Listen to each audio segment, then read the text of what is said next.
ডিমের রেসিপি তৈরি করছি, আপনারা স্কিপ না করে দেখতে থাকুন। এই জন্য আমি একটা বড় সাইজের পেঁয়াজ ছোট ছোট করে কেটে নিয়েছি, আর একটা পেঁয়াজ কেটে নিয়েছি বড় সাইজ করে, আর এর মধ্যে 5টা কাঁচা লঙ্কা, সর্ষে আর পোস্ত ডাস্ট, কাজু সব দিয়েছি। এগুলো দিয়ে আমি এখন পেস্ট করব।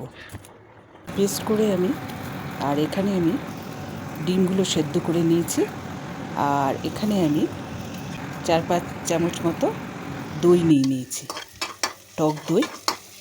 আর ছোটো পেঁয়াজগুলো আমি অল্প তেলে লাল লাল করে ভেজে বেরেস্তা তৈরি করছি।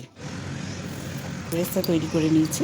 এবার কড়াইয়ে তেল দিয়ে, আবার সামান্য তেল দিয়ে নুন হলুদ দিয়ে দিলাম, আর সেদ্ধ ডিমগুলো আমি ভেজে লাল করে ভেজে তুলব। সেদ্ধ ডিম তুলে নিয়েছি। এবার আমি কড়াইয়ে একটা শুকনো লঙ্কা, 2টো তেজপাতা, এলাচ, লং, দারচিনি আর গোটা জিরে দিয়ে যে পেস্ট আমি তৈরি করে রেখেছিলাম মশলা, সেটা দিয়ে দিয়েছি। দিয়ে ভালো করে সব মিশিয়ে দিচ্ছি। আর মিক্সার জারে একটু জল দিয়ে ওটাও আমি দিয়ে দিলাম। বন্ধুরা, আপনারা ঘরে অবশ্যই এরকমভাবে ট্রাই করে দেখবেন, খুব টেস্টি আর খেতে। আর আমাকে কমেন্টে লিখবেন কীরকম হলো বানিয়ে। এবার এটা নেড়েচেড়ে এর মধ্যে আমি হলুদ গুঁড়ো আর স্বাদ মতো নুন দিলাম, আর আদা রসুন পেস্ট দিয়ে দিলাম।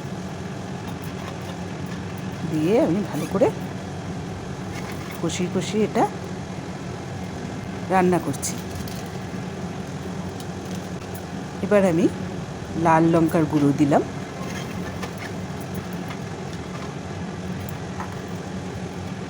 আর কিছুটা জিরে পাউডার দিয়ে দিয়েছি, সামান্য চিনি দিয়েছি।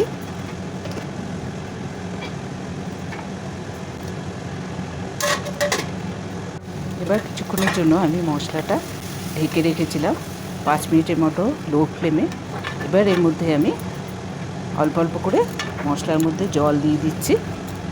এবার ফুটলে আমি এর মধ্যে ডিমগুলো দিয়ে দেব। দেখুন বন্ধুরা, আপনারা অবশ্যই আমার নতুন আরও ভ্যারাইটিস রেসিপি পেতে হলে অবশ্যই সাবস্ক্রাইব করবেন, লাইক শেয়ার করবেন। এবার ডিমগুলো আমার হয়ে এসছে, ফুটে গেছে। আর টক দই যে গুলে রেখেছিলাম, জল দিয়ে গুলে রেখেছিলাম, ওটা দিয়ে দিয়েছি। দিয়ে আমি কিছুক্ষণের জন্য ঢেকে রেখেছি। আর এর মধ্যে আমি বেরেস্তা দিয়ে দিলাম ডিমের মধ্যে। আমার ডিমের কারি তৈরি হয়ে গেছে।